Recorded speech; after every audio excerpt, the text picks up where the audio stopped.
अभी आपसे बात हुई थी फ्लक्चुएशंस क्यों कल शाम से हो रहे हैं। आज से 2 दिन पहले आप एक्शन मेरे पास भी आया, आपके पास भी गया, ऐसा बताया आपने सामूहिक कार्यक्रम है ना, शहर का मुद्दा है, जनरल मुद्दा होता तो बताइए।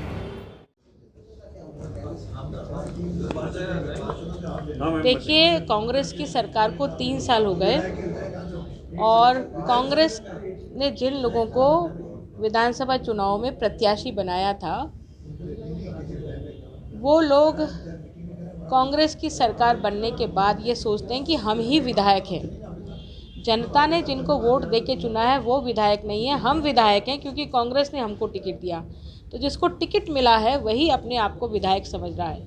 और ऐसी स्थिति में शासन प्रशासन के जितने कार्य होते हैं उन सब कार्यों पर चुने हुए जनप्रतिनिधि को नज़रअंदाज करके और प्रत्याशियों को यदि महत्व दिया जाएगा तो किसी भी कीमत पर इस लोकतांत्रिक प्रणाली के अनुकूल नहीं होगा। लोकतंत्र को कुचलने जैसी बात हो गई। जिस तरह से इंदिरा गांधी ने आपातकाल लगा करके लोकतंत्र को कुचला था, और वही संस्कार कांग्रेस के नेताओं में और कार्यकर्ताओं में है कि वो जनता के जनादेश को नहीं मानते हैं, क्योंकि उनके यहाँ यही परंपरा रही है। पंडित जवाहरलाल नेहरू ने लोकतंत्र को कुचला, उसके बाद में इंदिरा गांधी ने लोकतंत्र को कुचला, और अब कांग्रेस के कार्यकर्ता लोकतंत्र को कुचलने का काम कर रहे हैं। लेकिन अजमेर का कार्यकर्ता लोकतंत्र को कुचलने नहीं देगा। और जिस तरह से सरकार के कामकाज होते आए हैं प्रशासन में, और जो चुना हुआ जनप्रतिनिधि है उसी का महत्व रहता है, तो उसी विषय पर आज वार्ता करने के लिए यहाँ जिलाधीश महोदय से मुलाकात हुई थी और उन्होंने आश्वासन दिया है कि जो नॉर्म्स हैं सरकार के, उस नॉर्म्स के अकॉर्डिंग कार्य किया जाए। हाँ भाई साहब बताइए, आज किस लिए मिले कलेक्टर साहब? मुख्यमंत्री जी ने विधानसभा के अंदर घोषणा की थी कि प्रत्येक विधानसभा के अंदर विधायक की अनुशंसा पर 5 करोड़ की सड़कों का निर्माण होगा। उसके तहत हमने प्रस्ताव भी हमसे ले लिए थे, टेंडर भी हो गए, वर्क ऑर्डर भी हो गए। उसके शिलान्यास का जब मुद्दा आया तो एक्सचेंज पहले हमारे पास आएगा, आप तारीख बताओ, हम करवाएंगे। हमने तारीख बता दी। कल अचानक एक्सचेंज ने उसे मना किया कि साहब ये तो मुख्यमंत्री जी एक साथ जयपुर से करेंगे।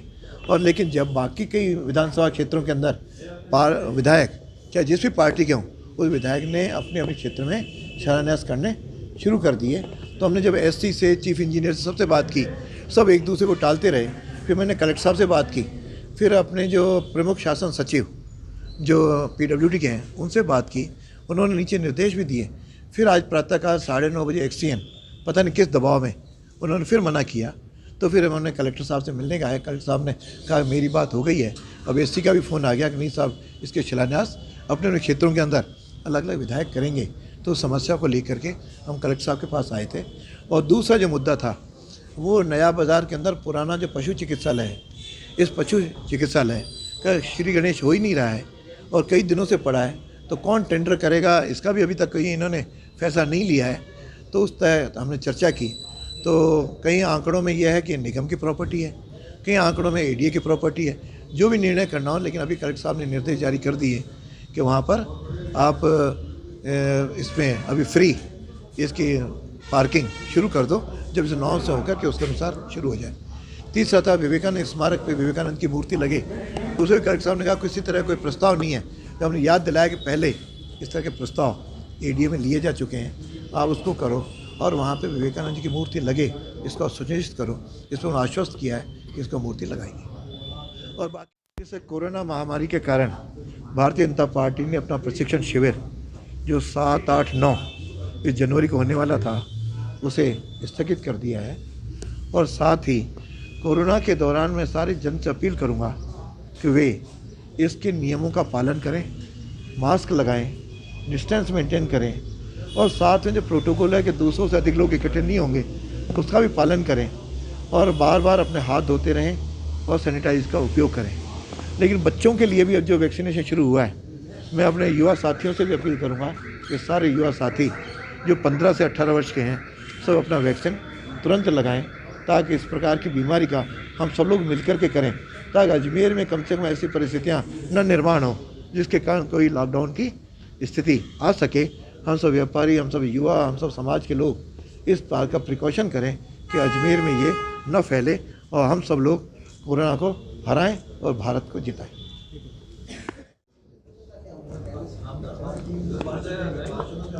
देखिए, कांग्रेस की सरकार को 3 साल हो गए और कांग्रेस ने जिन लोगों को विधानसभा चुनाव में प्रत्याशी बनाया था, वो लोग कांग्रेस की सरकार बनने के बाद ये सोचते हैं कि हम ही विधायक हैं। जनता ने जिनको वोट देके चुना है वो विधायक नहीं है, हम विधायक हैं क्योंकि कांग्रेस ने हमको टिकट दिया। तो जिसको टिकट मिला है वही अपने आप को विधायक समझ रहा है। और ऐसी स्थिति में शासन प्रशासन के जितने कार्य होते हैं उन सब कार्यों पर चुने हुए जनप्रतिनिधि को नज़रअंदाज करके और प्रत्याशियों को यदि महत्व दिया जाएगा तो किसी भी कीमत पर इस लोकतांत्रिक प्रणाली के अनुकूल नहीं होगा। लोकतंत्र को कुचलने जैसी बात हो गई। जिस तरह से इंदिरा गांधी ने आपातकाल लगा करके लोकतंत्र को कुचला था, और वही संस्कार कांग्रेस के नेताओं में और कार्यकर्ताओं में है कि वो जनता के जनादेश को नहीं मानते हैं, क्योंकि उनके यहाँ यही परंपरा रही है। पंडित जवाहरलाल नेहरू ने लोकतंत्र को कुचला, उसके बाद में इंदिरा गांधी ने लोकतंत्र को कुचला, और अब कांग्रेस के कार्यकर्ता लोकतंत्र को कुचलने का काम कर रहे हैं। लेकिन अजमेर का कार्यकर्ता लोकतंत्र को कुचलने नहीं देगा। और जिस तरह से सरकार के कामकाज होते आए हैं प्रशासन में, और जो चुना हुआ जनप्रतिनिधि है उसी का महत्व रहता है, तो उसी विषय पर आज वार्ता करने के लिए यहाँ जिलाधीश महोदय से मुलाकात हुई थी। और उन्होंने आश्वासन दिया है कि जो नॉर्म्स हैं सरकार के, उस नॉर्म्स के अकॉर्डिंग कार्य किया जाए।